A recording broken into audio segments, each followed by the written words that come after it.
Good afternoon, everyone. Thank you to Chartwells for the lunch. It was delicious. I know I'm ready to start the afternoon. My name's Kathleen McDade. I am VP Finance on the Business and Tourism Society here at the Mount, and I will be hosting the panel. So our next session is on emerging trends in Canada, and today's topic will be on the marijuana industry. We are delighted to welcome a distinguished panel of experts in this field. Our first panelist is Evan Price of Truro Herbal Co. Evan is a serial entrepreneur and relentless community volunteer. He graduated with a Bachelor of Commerce, focusing in finance and political science from Dalhousie University. In the past 10 years, he's founded the province's largest beer hop yard and is the largest distributor of fiddleheads. Fiddle hop farms? Yeah. Prior to founding Truro Herbal Co., Evan was a commercial banker with TD Canada Trust. In October 2016, Evan was inducted into 21 Inc.'s program for leadership in Atlantic Canada and recognized as one of the top 50 leaders under 40. Evan has also spent many years volunteering as a firefighter and has also served on municipal boards and other local committees. Our second panelist is Brett Evans of Doob Tool. Brett Evans is the inventor and co-founder of the Doob Tool, a cannabis accessory that allows you to transport and prepare cannabis anywhere. The company focuses on ending the lazy stoner stigma that surrounds cannabis use by introducing products that cater to consumers with an active lifestyle. Doob Tool is set to launch in the new year with hopes of being first in line once cannabis is made federally legal in July 2018. Brett has been in the cannabis space since 2014 when he founded the organization called Canadian Pro Cannabis Group. CPCG provided education and resources to Canadians on the rules and regulations of Health Canada's medical cannabis program. Brett continues to work hard developing creative cannabis accessories in this fast-growing market and is eager to enter the newly established legal cannabis industry. He hopes Doob Tool will change the way we transport and prepare cannabis products on the go. Our third panelist is Diandra Phipps of Natural Access Canada, or Cannabis. Diandra is a graduate of Mount St. Vincent and a social entrepreneur focused on sharing values of health and wellness through business. She is the co-founder of multiple businesses, previously a popular restaurant in Halifax, On Bee, a vegan kitchen.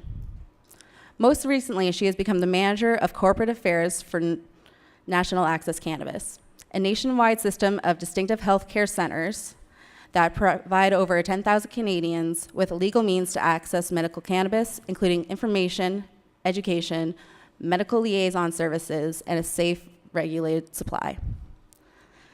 National Access Cannabis is currently working closely with regulators at the government level to establish retail distribution systems for non-medical cannabis in anticipation of the pending cannabis legalization in July 2018. Our fourth panelist is Mr. Andrew Robinson of Robinson's Cannabis Incorporated. Robbins Cannabis Incorporated is a licensed producer applicant in the final stages of Health Canada's Access to Cannabis for Medical Purposes regulations. It was founded in January 2014. Love for cultivating and consuming cannabis is the foundation of Andrew's passion and determination to build a commercial cannabis company, a company that relates to and engages with the cannabis communities and early industry practitioners, both locally and globally. Andrew pioneered a medical marijuana consulting practice, Canna Hort Limited, teaching federal growers how to safely set up a growing facility and successfully cultivate cannabis for medical purposes under the guidelines of the Marijuana Medical Access Regulations Act. He earned a Bachelor of Science majoring in plant science from Dalhousie University, also completed a hands-on plant science technology diploma from Nova Scotia Agricultural College. Current and future Robinson team members are handpicked experts in various disciplines, including a strong team of Dal Aggies that excel in their field. The team continues to study the best practices to prepare for the new and dynamic field brought forth by ACMPR. Please give our panelists a welcoming round of applause.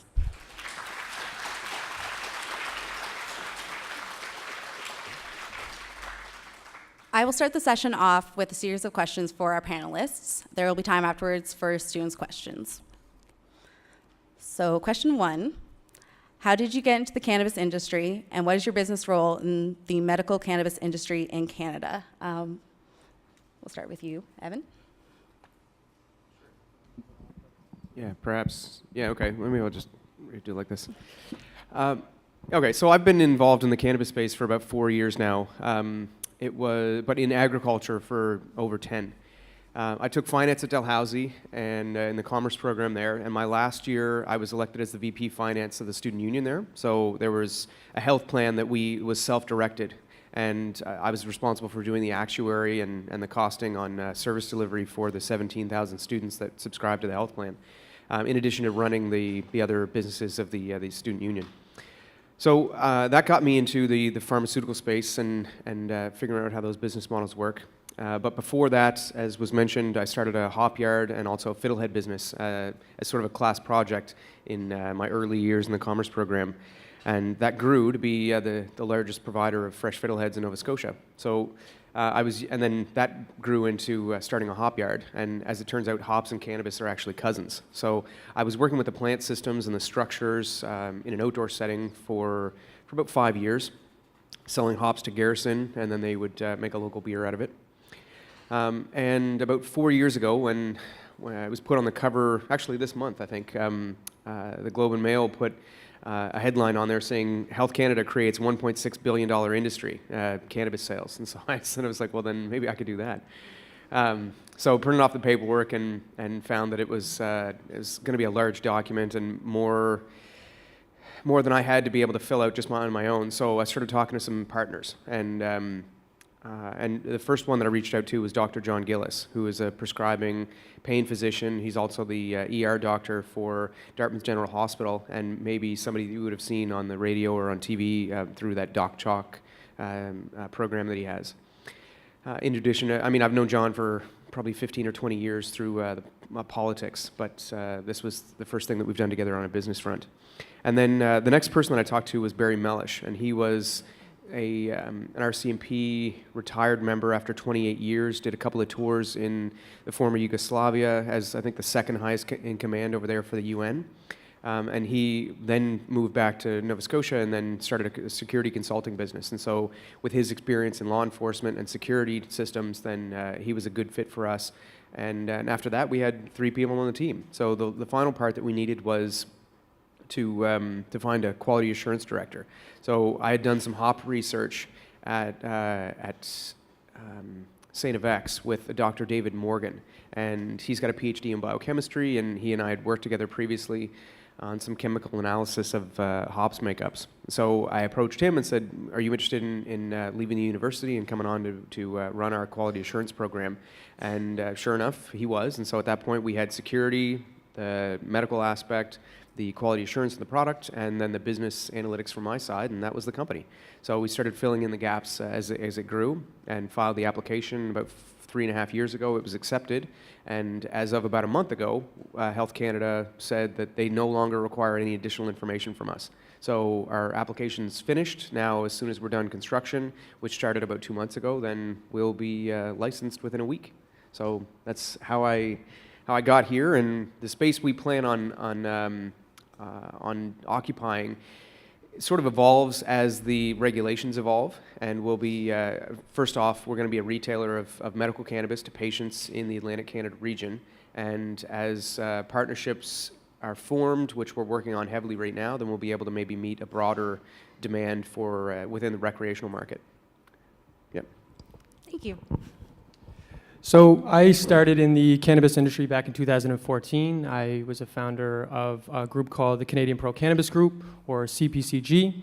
What we did, we were a small advocacy group. We went around and we basically provided information and resources to Canadians looking to understand more about medical cannabis and then how to become legal medical cannabis patient under Health Canada's rules and regulations.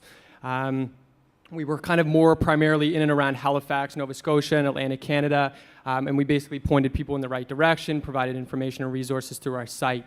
At the same time, we were trying to get into the cannabis accessory space.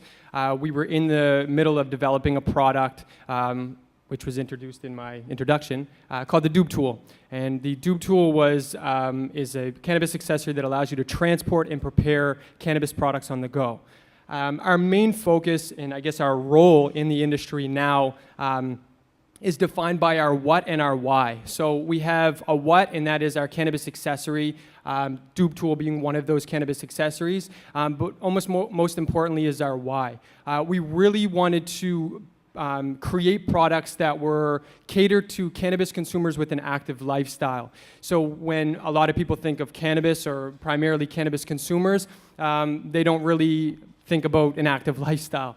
They might think of somebody, smoking a bowl on their couch, elbows deep in a bag of Doritos, and that's kind of, the picture that we've been pictured for so long due to misrepresentation through prohibition. So we wanted to come out with not only a strong product, but a strong message as well, and cater to people with an active lifestyle. So the dupe tool is a smell-proof case. It holds and transports your cannabis and related materials, and then as well has about 10 different tools in it in order to prepare cannabis products on the go. So whether you're hiking, camping, at the beach, at a picnic, you'll have all of your cannabis, all of your related materials, and then all of the tools that you'll need, somewhat like a Swiss Army knife. So you'll have everything that you'll need to prepare cannabis, not just rolled cannabis, but edibles or oils or anything that you use at the time.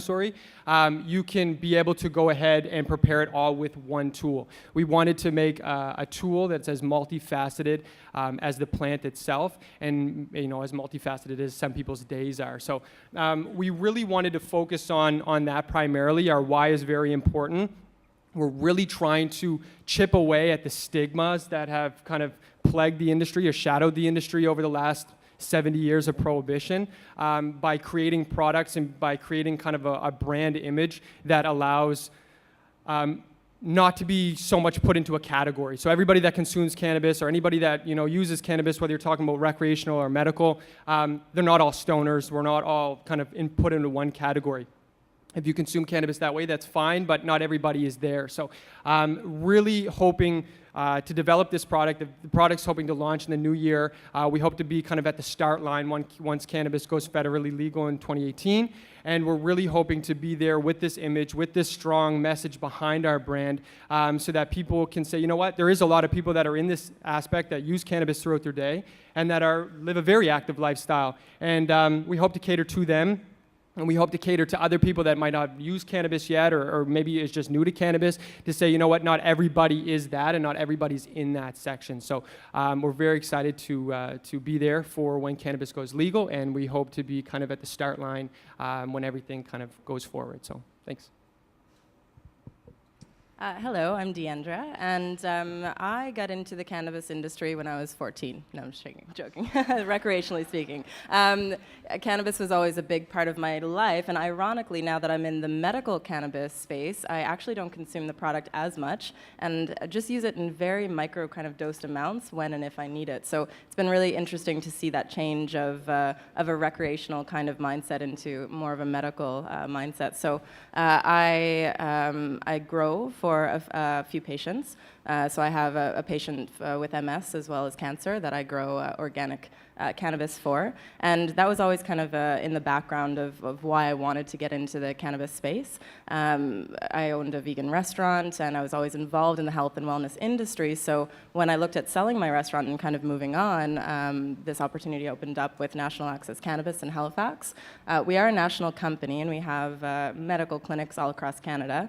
Halifax was established in November, and I came on as the manager there, and really what National Access does is bridges the gap between physicians who want to prescribe cannabis or authorize the use of cannabis for their patients, but might not have the tools or education that they need in order to give them the proper support. So a lot of times physicians also don't want the liability because it's so new and the clinical data really isn't there yet. So they outsource kind of our services and support as a specialist, if you will, just like a dermatologist or pain specialist. And we have physicians and trained cannabinoid educators and people on staff that really understand drug interactions. They understand the symptoms that the patients are going through because they have a medical background. And we're able to assess if they are a qualified patient for medical cannabis, and then give them the support that they need throughout the transition. So a lot of people, you could take the same two people, same age, same weight, even same condition, and their treatment plans might be completely different based on their own endocannabinoid system. So we all have that within our bodies, which is really unique and interesting. So we really support people on that medical journey and help them reach their treatment goals. I then moved into a corporate position, which is a lot different now. It's been about 2 weeks, and I'm helping the national company move from an established medical model into a recreational retail distribution environment. So we'll talk about, I think, that in the next question, but really we're working with provinces to see whether or not we can fit, as National Access Cannabis, into a safe distribution model. So a lot of the provinces had decided maybe to go with a crown run, LCBO, NSLC kind of model, and we're looking at a privatized solution and a balanced solution to recreational dispensing. So yeah. Sure. Hey everybody. For me, I guess it's a little bit of a different story. It does go way back. It really does. It started for me when I was 12 years old. Some friends and I stumbled upon it. We were warned about marijuana and how bad it was from the RCMP and everybody coming in. We found some. I was on my three-wheeler. My friends were on their dirt bikes. We took it. We tried it. I took the seeds, and it started from there. And basically, it grew into a passion. And then around 1996, the rules changed in Canada, thanks to a guy named Mark Emery, and he basically allowed cannabis publications and other publications to be sold in Canada. So one of my friends brought in a magazine to school, and I was like, oh wow. And then I realized that what was going on in California and other places, and all about the medicinal side of it. And I thought, oh wow, this is going to be real. This is going to happen. This, it isn't as bad as everyone said it was. It wasn't as bad as I thought it was. And then it kind of grew from there. And then Steve's Hydroponics opened in Sackville. And I was like, oh wow, ran there and spent all my money on all kinds of cool things. And just started to develop some relationships, and the passion just kept growing. So after that, I had a little bit of good luck with it, I guess you could say. And then in my early 20s, I basically went to Michelin, and I was working there, get let go, and I thought that this was going to be big because I knew the 7th person in Canada to get an MMAR license, which is the first licenses they gave out. So I thought they're not going to allow this to be commercial or to stay in people's basements. They're going to commercialize this. So I thought I need to go to school and take some training. So I went and took a plant science technology tech diploma and finished that. It still hadn't become legalized. So then I took a Bachelor of Science in Agriculture with a plant science major and studied some more things like plant breeding. And during that time, I got my own grow license through Health Canada. And I also had got a grow license for a few other people. Turns out one of those people that I had a good relationship with wanted to be our investor, and they supported me when I started to do this commercial business, which started in 2012 when when Health Canada came, they put out the draft regulations. So I was eager to jump on that. Took me about a year to get a spot secured and to get our application in, to get a bit of a team. I did. It was really small at first. It was just 2 of us, and then 3 of us, and then 4 of us, and then an investor who put us on a salary, and things just kept building from there. We kept building our team. So that's kind of where it comes from for me. There's a lot more to it than that. I could tell you guys the story all day long, but that's basically my history. And our companies, so I started the company, so in 2011, I started a consulting company because I knew how to get these licenses. Everybody wanted a license, and all my friends were growing. I'm like, dude, you need to get a license or you're going to get in shit. So I made sure that everybody, went through the rules, and they're very picky, as these people, my peers here know. It's really tricky to get a license through Health Canada. Every, I has to be dotted, T has to be crossed. They're very specific with everything. So once I had figured out how to navigate that, I helped others navigate that. And then I helped them set up their grows, just to help them from things like you go to some people's places and they'd have their ballasts on the floor while they're watering right next to it, and they have it hooked up to 240 volt, which is very dangerous. So I helped people, navigate that, find competitive pricing on the stuff they need to set up a grow, and how to get it all started.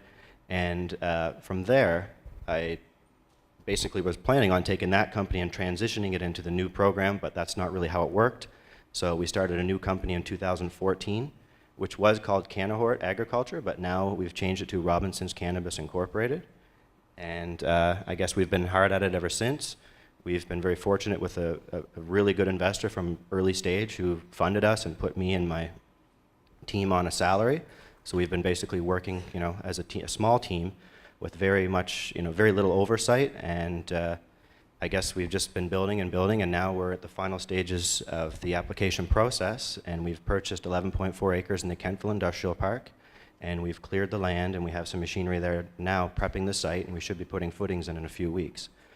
So I guess that's where we come from. And then as far as what we're going to do, the mission is very simple, and it's to grow the best cannabis I possibly can for as many people as possible. So our focus is going to be on basically the taste and the smell, and I guess that's about it.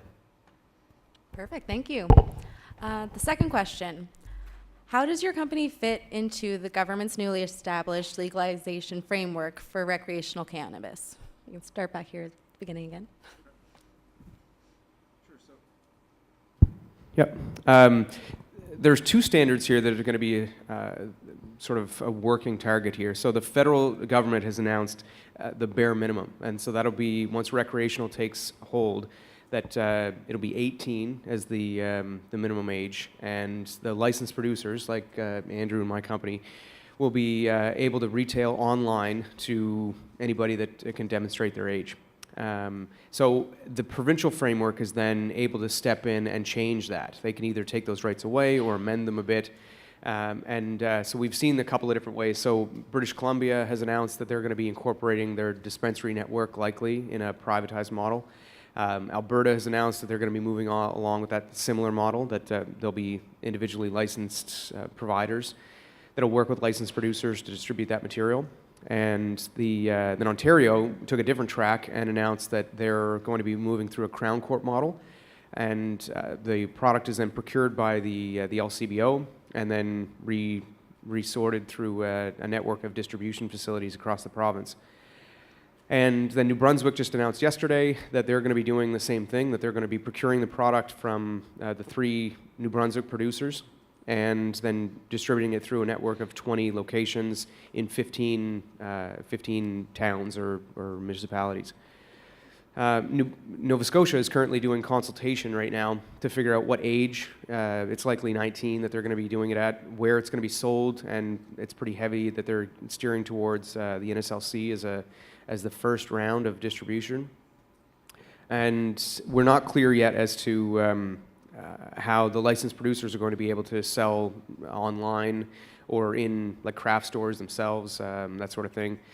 But we'll wait and see in about a month to what the government decides. What our intent is, right now, if you add up all of the production's capacity across the whole country, you get to about 80,000 kilograms of dried cannabis. And the national demand for cannabis under recreational system is going to be somewhere between 650,000 and 1 million kilograms of dried cannabis. So we're producing 80,000, we're going to need 650 at least. Which means in the early years that either, if you want to buy it legally, there's a good likelihood you're either going to be overcharged or underserved. And that's really what we're worried about. So it's the Truro Herbal Company is going to be stepping in whatever opportunity the governments allow in order to meet the need of Nova Scotians and make sure that they're not overcharged and that they're not underprovided. Perfect, thank you. So we're a little bit different in the way that we're trying to target exactly where cannabis is being sold. Because where cannabis is being sold, the accessories will be sold as well. As some of you probably know, cannabis is a very accessory-oriented product. You have papers and wraps and pipes and everything like that. You can go down to your local head shop. You can see the variety of everything that's there. And we hope that it's going to be sold side by side with cannabis. In the Cannabis Act C-45, they talk heavily about how cannabis accessories are going to be allowed to be put on the market, and they're very tight right now with how we promote it, our packaging, different things like that. So we're really trying to understand how Canada goes about doing it and then adjusting to that. So we've came up with 3 different strategies, and 3 strategies are depending on the 3 different ways or the 3 different avenues in which maybe cannabis or Canada could legalize it in a legal framework. Privatized, where a dispensary model style mom and pop shop. You have the license or the government doing a crown corp.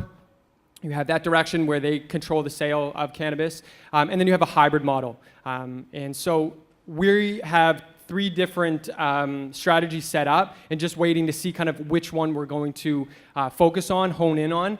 We might have to do a combination of a couple depending on the way it goes out throughout the whole the whole country. So looking at it, we really want to, and I don't really like to refer cannabis to alcohol, but when you go into the liquor store and you go to buy your favorite bottle of wine, right next to it is a multi-tool, a can opener, wine bottle opener of sorts, and we kind of want to do the same thing. So wherever it's sold, we want to be right next to that. And be able to be sold right next to where you buy your cannabis. Now, like I said, it's kind of iffy on how it's going to be rolled out through Canada. So we're still sitting back, kind of waiting to go down with a certain strategy. But we really think that no matter which way it goes, how it goes, if it's a combination between the 3 or what have you, will fit pretty nicely within it. Our cannabis accessory is multi-tool, so there's many different things that you can use with the product. Instead of buying everything individually, which you would have to do now if you went into, say, a Mary Jane style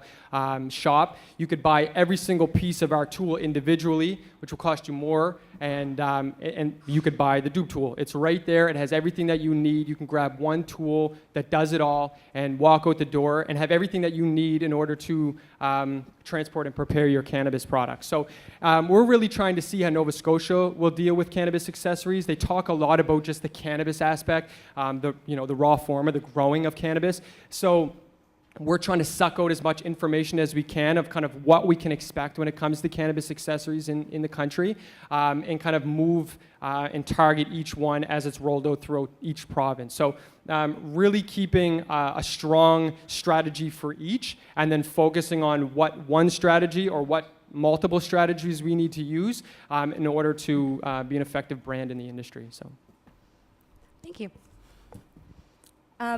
So yeah, it's I guess you could say it's kind of it's hard for all of us, and it's a bit frustrating for all of us in this industry, whether you're a licensed producer or a medical clinic or someone that's an entrepreneur that wants to get into the recreational cannabis market, for example.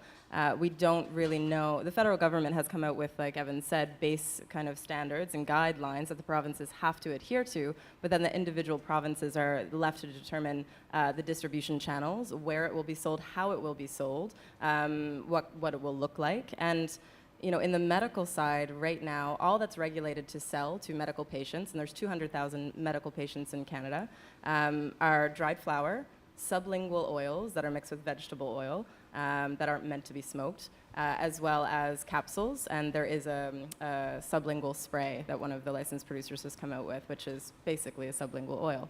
So there's so many other things on the medical side even that licensed producers aren't able to provide to their patients that are very useful, like topical products, suppositories, different things that we just, transdermal patches, that kind of thing, that we don't even have available yet. And when we look at the recreational model, if we think about what is available, say, in the U.S., if we look at established markets in Colorado and Nevada and all the states that are legal, we see smokable extracts, so vape pens. That's what people want. They want the cool, sleek, sexy stuff for the rec market.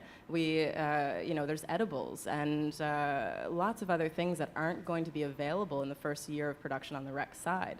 So, on one side, there's all of these kind of issues that we're looking at facing, when really the main reason for legalizing cannabis is to take it out of the hands of organized crime and out of the black market. But if we can't get rid of these kind of tight regulations that everyone from the LPs face through Health Canada, through your application to potentially grow at home, it's a 5 to 6 month waiting time for a patient to be able to grow at home, to then looking into the rec side, and especially for national access cannabis, where we're working at government level with a few provinces that we think may lean towards a private enterprise, but there's there's not going to be a lot of profit in the first couple of years. It's going to be heavily taxed. You know, we're looking at an established black market that's 30 years that it's kind of been in the making, and it's going to take a lot to be able to start to eliminate that. So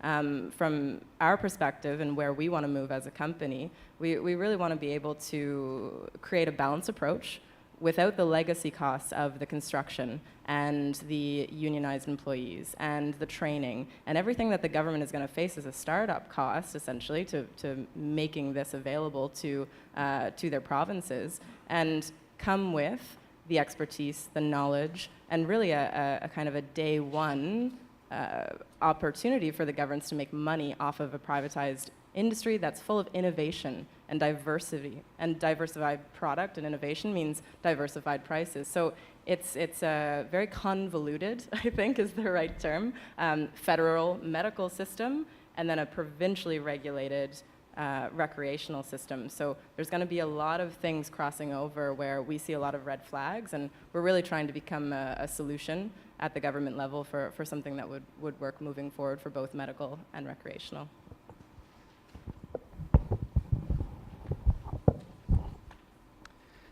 So Robinson's Cannabis, it fits into this legalization framework really well, because basically the whole business has been built on these regulations and on, you know, anticipating more regulations coming. So what I mean by that is basically, as you may or may not know, the MMPR, which is now the ACMPR, is very strict. It's got a lot of, you know, regulations which you must follow. There is no guidance basically on how to follow those rules. They just state the rules. It's up to you to know the rules. So if they change the rules, they don't tell you. You have to figure it out. So basically, we stay abreast of what's going on with Health Canada. We built everything on good manufacturing processes and good agricultural practices. And these things, which a lot of people find, you know, a little bit cumbersome and a little bit hard to navigate, they're there actually to protect our business and the consumer. So we've built our business, you know, on that framework, and we've even built our quality management system on an ISO 9001 platform. Just because, again, these things are there. They seem like, you know, a lot of extra hurdles and extra work, but they're there to protect the consumer, which protects us from recalls or anything bad happening to our brand. They're there to protect our business, to make sure that things are happening the way they're supposed to, that, you know, the products we're getting are what they're supposed to be, things like that. So, so really, I mean, we fit well. It wasn't hard to fit into that mold. It wasn't easy, sorry. It's a lot of work, and, you know, you've got to do a lot of research, and you have to do a lot of training. But we've done that, and we've, you know, built it to the best we can for these regulations, and, you know, for the future, for the safety of our business and the public that's going to be consuming our products. So we're built, I guess, around this framework, and I think we're ready for it. And I guess that's about it. Awesome, thank you. So question 3.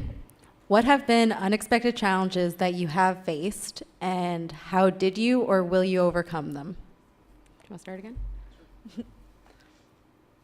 So first of all, I mean, sort of echoing what Andrew just said about his license process, we really don't have a roadmap or a textbook that we can come off of. So the entire experience has been unexpected challenges.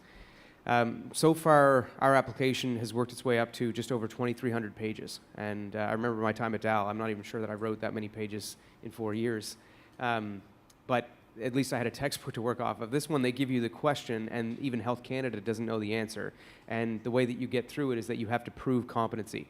And so the trial, which has taken, let's say, 1,700 applicants down to about 150, it results in you having to prove yourself and then create the science and methodology around being a successful applicant.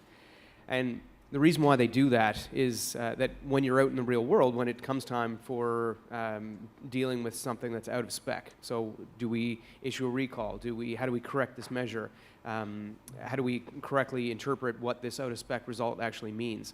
Does it propose any danger to anybody? Things like that, that you'd have to not only show on paper that you can do it, but then when it comes time to make a split decision, you have the capabilities and capacity in order to do that and correct it. Although the 6 main things that I would say that have been the most predominant unexpected challenges, and the things that you guys would be familiar with, are as follows. There have been 3 laws that have been created and then junked and changed that govern the production and the distribution of cannabis. So it started with 4 years ago that the MMPR was created and put in place. And then about a year and a half ago, there was a challenge to that resulted in a new bill called the ACMPR.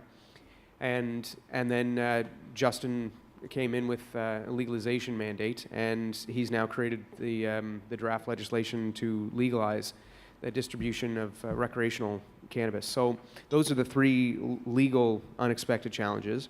And the way that we overcame them was we simply followed along. We changed our business model. We had continuous dialogue with our investors and our staff, and made sure that we were evolving throughout those opportunities.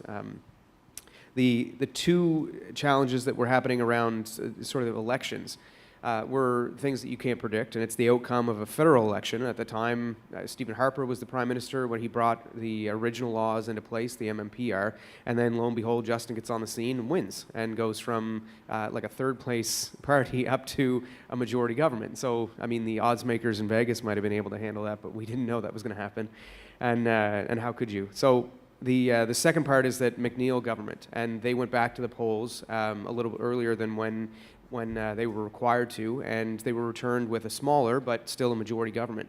So that's something that you can't predict. And now that government is then in charge of drafting the legalization framework. And then the final, and this is sort of the most prominent challenge, was the Supreme Court decision about a year and a half ago that ruled the MMPR unconstitutional. And so that's something that we couldn't predict because the court decides in when it's going to hear and when it releases its decisions. So the other decision that was at the Supreme Court level that we didn't know was coming was, I guess you'd call it the cookie law. There was a long-standing contest about defining or amending the definition of cannabis to include anything that's derived from the plant. And so if you take cannabis down to an oil and then put it into a cookie, is that still cannabis? Is it still under the illicit products framework for the Controlled Substances Act? And then is it prohibited? Does it need special exemption? Those types of things. And so there was a ruling from the Supreme Court that said that cannabis is cannabis, and it's all the same thing, whether it's in an oil or in a cookie or in a dried flower or just growing on the plant itself. It's still the same. And that was something that then allows for product categories to be developed and still defined as medical cannabis. So those are sort of a collection of things, the 3 laws, the 2 elections, and then the 1 Supreme Court case that has led us to where we are today.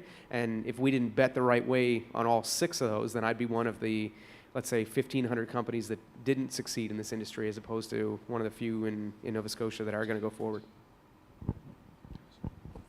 So I could literally take the whole time and talk about all of the things and all of the challenges that have been placed before a lot of the people on here and how to overcome them. So the biggest one, I mean, starting in 2014, you had Harper as prime minister, and you still had the stigma was very, very, very prominent within just cannabis. Talking about cannabis alone, it didn't matter if it was recreational or medical. I guess the biggest one, and I can get into kind of detail on one specific challenge that really took us for a loop, and that was when we went ahead with the cannabis accessory space and we went to developing the dupe tool, we trademarked our name. We got our name trademarked, everything was good, we got the application, we were good to go. So then we moved forward with launching on a crowdfunding campaign. So we went through Indiegogo, and a lot of you guys, I would assume, know what Indiegogo is and how it works. We found kind of throughout that whole process just challenge after challenge. We were putting out fires from the minute we started to the minute it finished. It didn't turn out the way we wanted. We didn't reach our goal.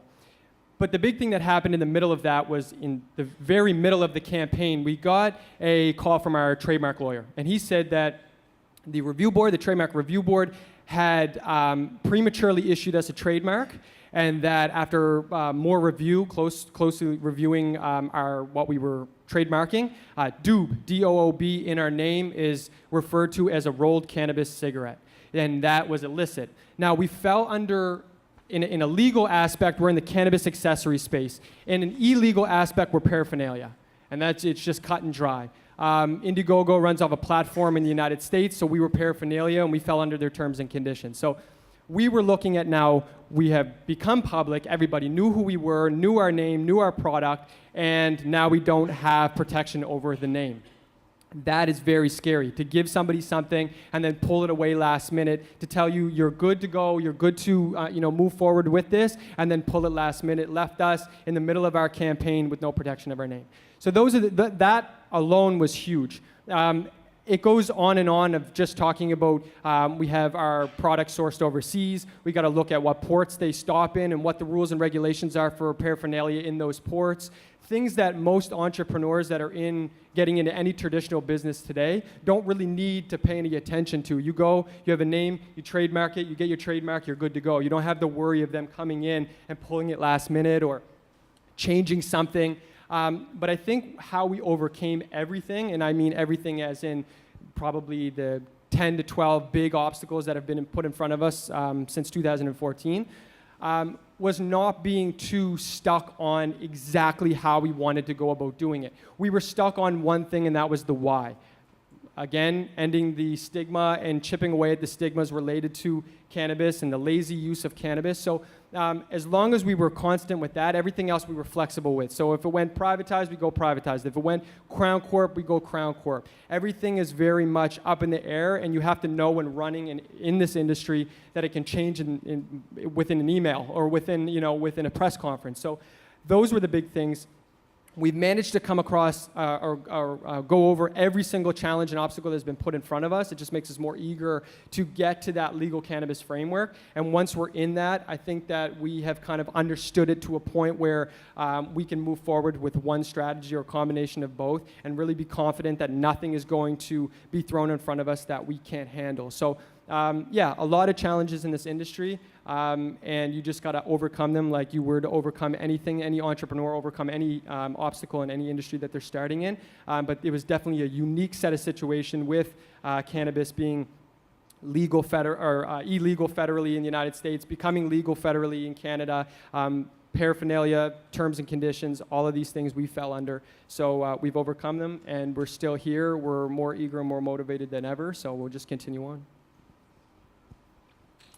Every day is a challenge, but that's what makes it so much fun, I think. I don't want to speak for everyone up here, but I think that's what kind of gets us going. So I'd make 3 comments. On the medical side, and establishing a new cannabis business on the medical side was very interesting and challenging. So each province, even though it's a federally kind of regulated system, each province has a very set and specific way that a patient can be authorized for cannabis. And if we look at even the telemedicine laws in Nova Scotia, you can't actually do a telemedicine conference with a patient. But in almost all of the other provinces, you can. So that puts a hindrance on the services that our NAC in Nova Scotia can offer. In Alberta, patients have to go back every 3 months and get a renewed authorization, where in other provinces, you can actually go and get a full 12-month authorization if the doctor so chooses. So that was very interesting and hard to kind of build a corporate structure of policies and procedures, but have all of these variances from province to province.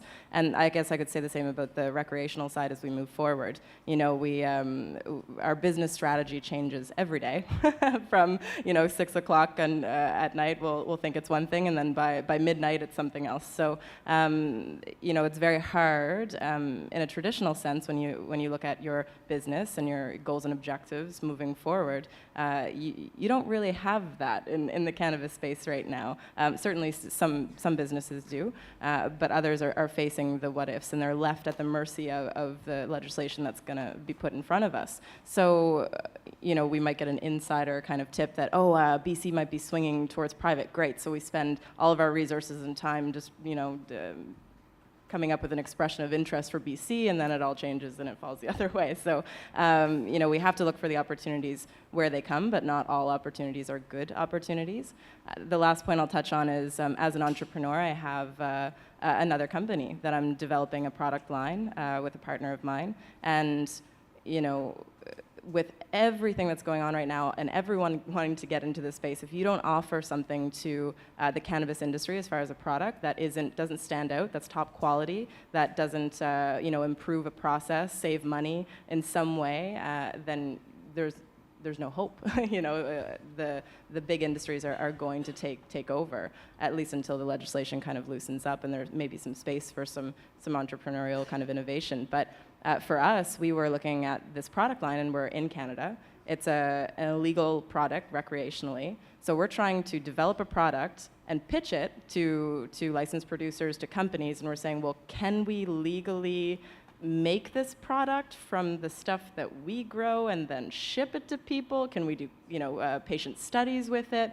Well, no, it's illegal. So in the medical side, you can only actually grow the product and distribute it to only two of your patients. Outside of that, you can't. So we had this great idea, great concept. We're looking for business partners in this product line, but we can't shop it around the same way that you could, send off your, I don't know, vegan cookies to whoever to say, hey, these are the best vegan cookies you're ever going to eat, and they can't eat them legally. So there's a lot of gray in that, and we didn't have the answers, and no one really had the answers for us. But as it started to develop over the last 2 or 3 months, we found some loopholes and ways to be able to continue working on that, and looking at now the US as a point of distribution for that product line, and eventually through Canada through an LP partner. So it definitely had its challenges, but we kept at it and worked through it.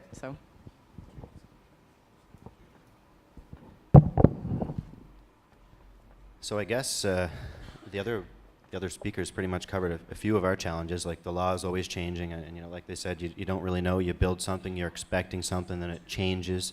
Health Canada removed what they call the queue, which tells you what place you're in. So we could always call and they would say, oh, you're 150 away from your review, and that seemed like forever. Then we got all the way down to 26, and then they said, oh, we're going to get rid of the queue. So we can't tell you when your review is going to start. So here we were telling our investors we're working all the way down, it's coming. Now we don't really know when it's going to start.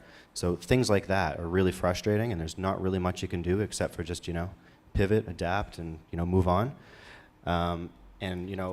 Like Brett said, we actually had a trademark attack as well. I just got this, courier showed up at my door, Osler Law. I'm like, wow, this isn't good. And it was a trademark attack on my last company called Canahort. They said that they own the name Canna, which there's a million other Canna businesses. So, after spending some money on a lawyer and, dealing with all that, we got it straightened away. They left the door open, though, so they're always kind of, lurking there. You don't really know it's closed and over with. So that's not the reason we changed our name. We changed the name just because of branding and the way it was. Another reason, another thing about the regulatory, it's not the way we thought it was going to be. We thought we could do several different things under the Canahort name, but all advertising, the corporate name must be used in all advertising. So Canahort Agriculture isn't really a sexy name for a brand. So, things like that are just, always popping up unexpectedly. And I guess, time. Just waiting. Health Canada gives you a big demand of questions. You have 3 weeks to send it back, or your application's out. You're gone.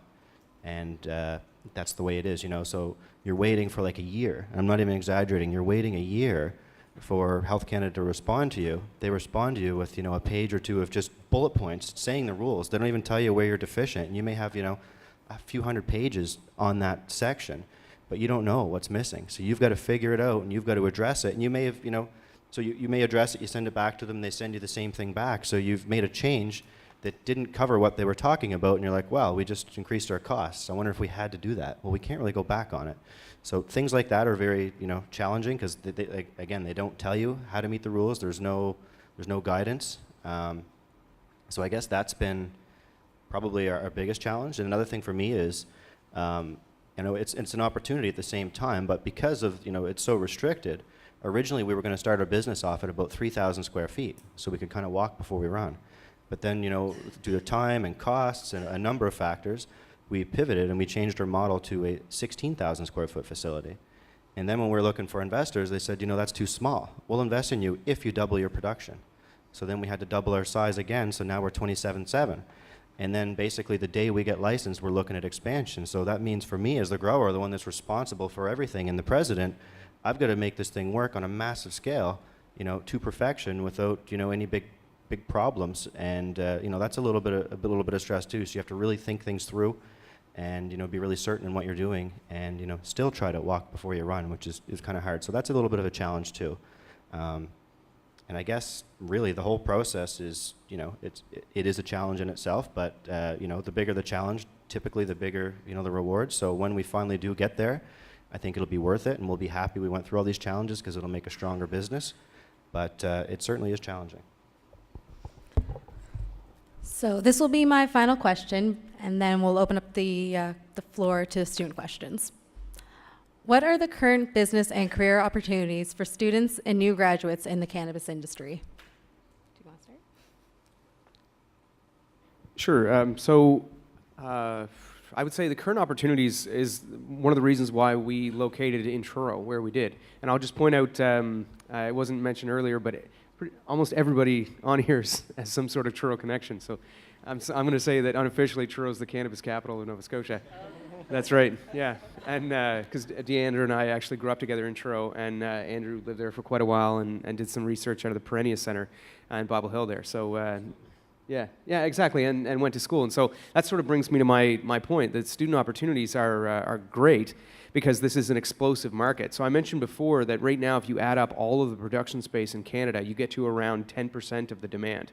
So every company that is currently operating in Canada could double 3 times. Double, and then double again, and they'll just be getting to 80% of the national demand. I mean, that's crazy. And there are already companies in our space that are exporting to other countries. So we're not even retaining the whole 10% of the national demand that we're producing right now. So this is like one of the few opportunities you'll get in your lifetime. Maybe cell phones and the internet, like bandwidth, which really shook things up, and satellite signals for cell phones that created a new market out of nothing.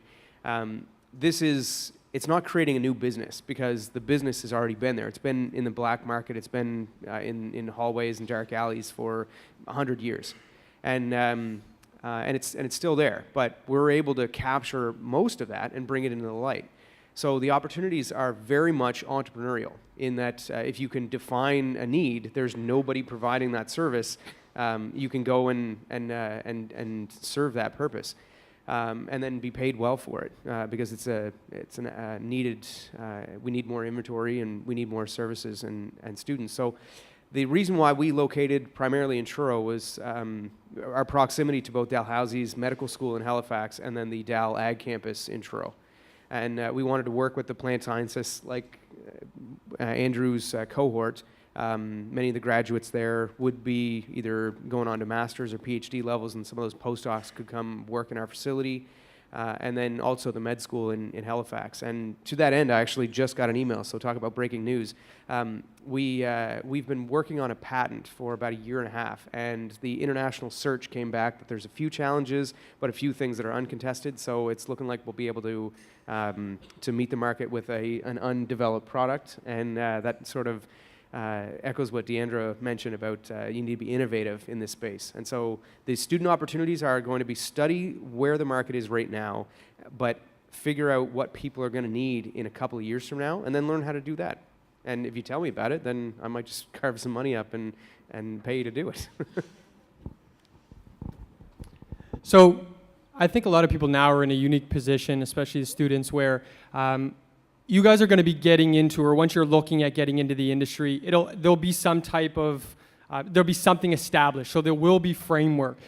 You won't be like us where we just jumped in with our business and we had to go through all of these challenges and then get to it and then start our company in a legal framework. So you guys will be able to work with different companies, see the challenges that we have all been through and that more companies in the future will be through, and understand exactly kind of where the market is. So you'll be able to work for different grow facilities or cannabis accessory companies, different things, and you'll be able to kind of learn those ropes. You won't have to go through the challenges that we went through. Hopefully they'll all be done.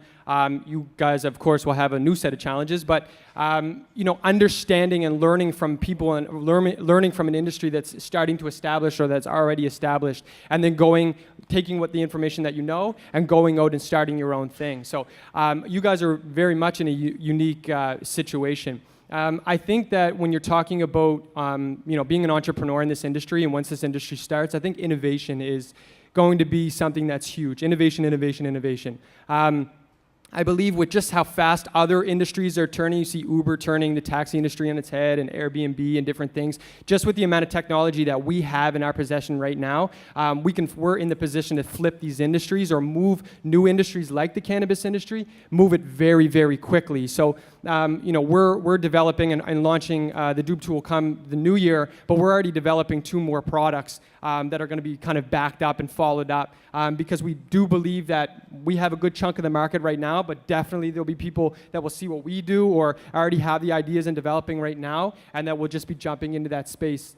Each sector and each space is so big, I guess depending on which space you're talking about, but there's a lot of room for a lot of people and a lot of products or services. So knowing what you're, like, start now developing a product or service, understand what it is, understand how it's going to fit in the legal framework, and then kind of go about doing it. So innovation is huge. Focus on better making, following up with a product or service, refining your product or service, and then just going out there and seeing how the industry reacts to that product or service. So innovation is key, and as long as you focus on bettering your product or service, you guys are going to win. So it's really interesting because I think a lot of people that are sitting on the outskirts and aren't in the cannabis industry that are maybe naive to the medical or recreational space will look at it and say, well, there's medical clinics, people getting prescribed and getting their medicine, and then there's the people that grow it, and that's kind of it. Where else are we going here? But this industry will touch so many other industries that it's endless. You think of, well, who's going to create all the marketing and branding once we have that opportunity to do that? You could just think of so many different examples that will add and interject into that value chain somewhere, and that could be a really great idea, whether it's innovation or technology or product creation, whatever it might be. So. Evan and I were at a presentation at Acadia, and it's so interesting because these things keep popping up, and you're going, well, why didn't I think of that? How have we not figured that one out yet? And in Colorado, who's had an established cannabis space for the last how many years? 3. I go to you when I 3.5 years, have just come out with a secure delivery system from the grows, the cultivators, to the retail distribution center. So there's this whole new industry now that it's not Burke's that's doing it and doing the safe, secure delivery of products. So there's all of these things that are going to evolve and shape, and it's really interesting when you take a step back. I would just advise, get to know the industry well, what's offered now, what's doing well, and look for the other alternatives, kind of the webs that kind of touch the main arteries of this industry, and see where you can fit in with your expertise and your vision and your interests.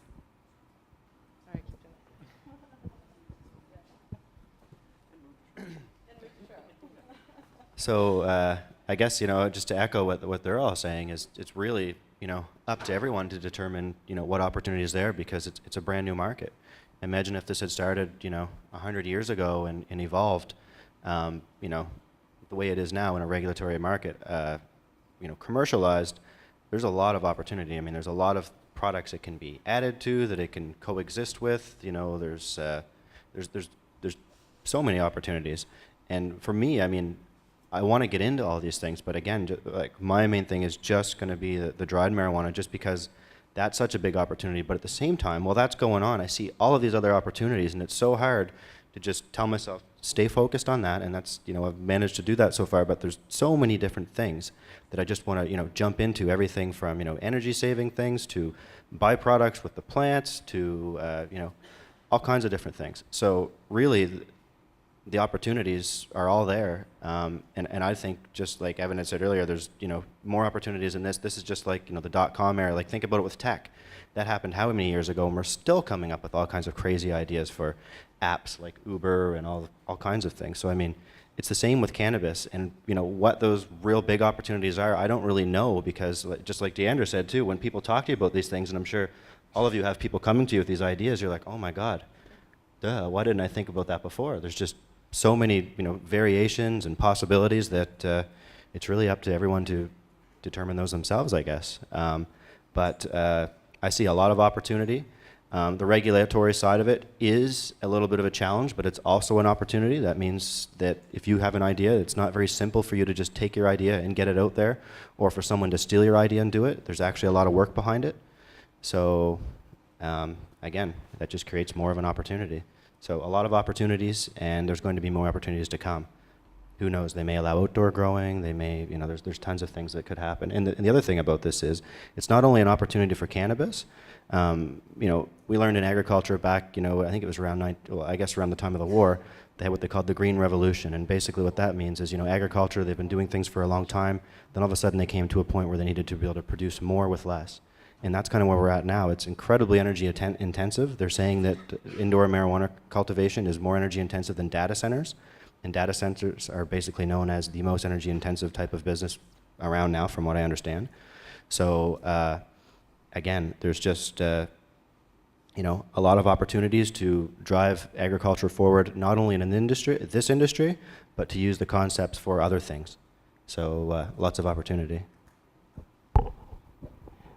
I guess one thing that out of the years that I spent at Dalhousie, nobody ever told me this, and I'm going to have a moment of honesty for you guys here, is that a bad idea that's well-resourced beats a better idea with no resources. So you can come up with the most innovative thing and be alone on an island and have the right answer, but a worse idea that has surrounded by money and access and the market and the right connections or whatever, that's the thing that's going to win.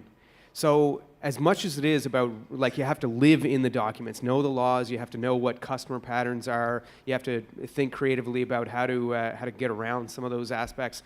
But if you don't have the resources in order to get that idea to fruition, it is going to be living room chatter, and that's it. It will never get anywhere further than that. So they didn't tell me that in business school. You look at the Kobo, which was this e-reader, and it's up against the iPad, right? The iPad's in color, it does internet connectivity, it's all sorts, it's an actual computing pad, a tablet. And it's up against this thing that only does one thing. You can download books to it, and you read it on the beach, and it's not color. And the reason why it survived was it was backed by a partnership with Chapters, and Chapters wanted to get their books, these e-documents, directly through to a channel. They didn't want to have to pay Apple or to go through that iPad store or whatever to do it. So you have a worse idea, a single-use tablet that's less powerful and less dressed up and sexy and everything as an iPad, but it makes it to market because it had the backing of a billion-dollar company. So you can come up with a great thing, but if you don't have the means to get it to where it needs to go, then it'll just be that cool thing that we thought of that time.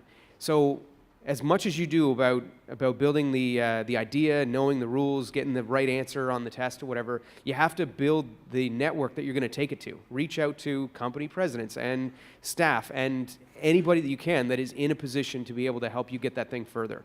Otherwise, if you're researching it, you have to spend as much time researching it as you will in getting it into the hands of somebody that can do something with it. They didn't tell me that at business school. I've learned that here now a number of times, and that's why some of these companies are billion-dollar companies and some of them are failures. So spend time working that network, and so that when you're ready to take an idea, you have somewhere to take it.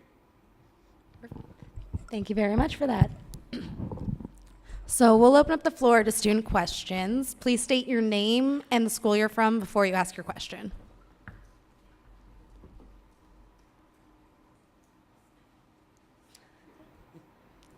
Hi, my name is Radwa. I have a question here, okay? Once marijuana become legal, what will happen to the marijuana shops available now if the province will be controlling the marijuana sale? This is the first question. A second one, how is your target market on this stage? And if any future plan to your segment market? If you need me to repeat the question.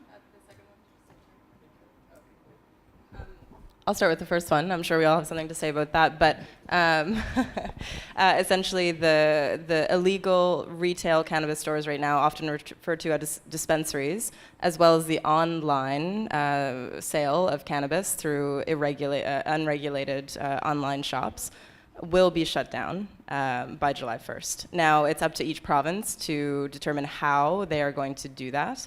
Somewhere like Ontario, you've seen, at least 10 shops already been raided. The issue right now is that they don't really care. And they say, well, we make enough money that we're going to open the next day with new staff and whatever. So some of them get shut down and stay shut down. Others come back up and pop back up. In Halifax here, Tasty Buds was shut down, I think, a month ago, and I don't think that they have reopened their locations. Oh, they have? Well, there you go.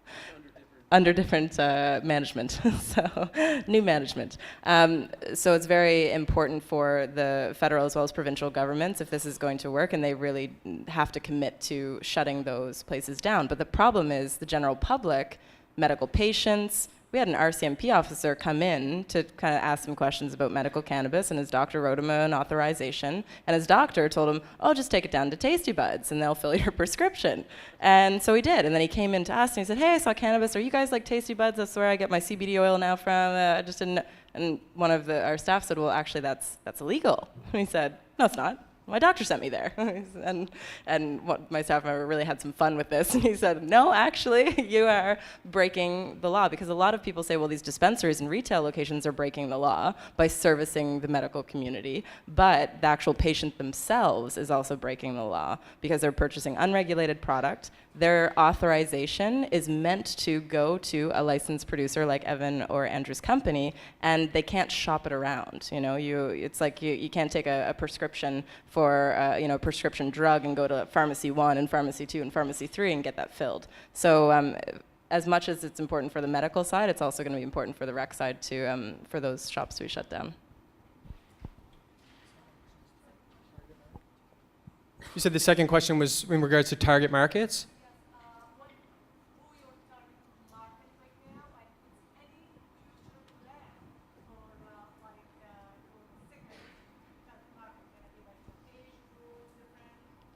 Okay, so I guess for the cannabis accessory sector, our target market is anybody that's going to be able to legally purchase cannabis. So a lot of the time, I think in Nova Scotia, they might be looking at something where it would be around 19 years of age. So anybody from 19 years and older. A lot of the time, you start to see there's a huge audience in the baby boomer generation. And so everybody's pretty much open at this point. Understanding what age group or what demographic needs what is going to be the challenge.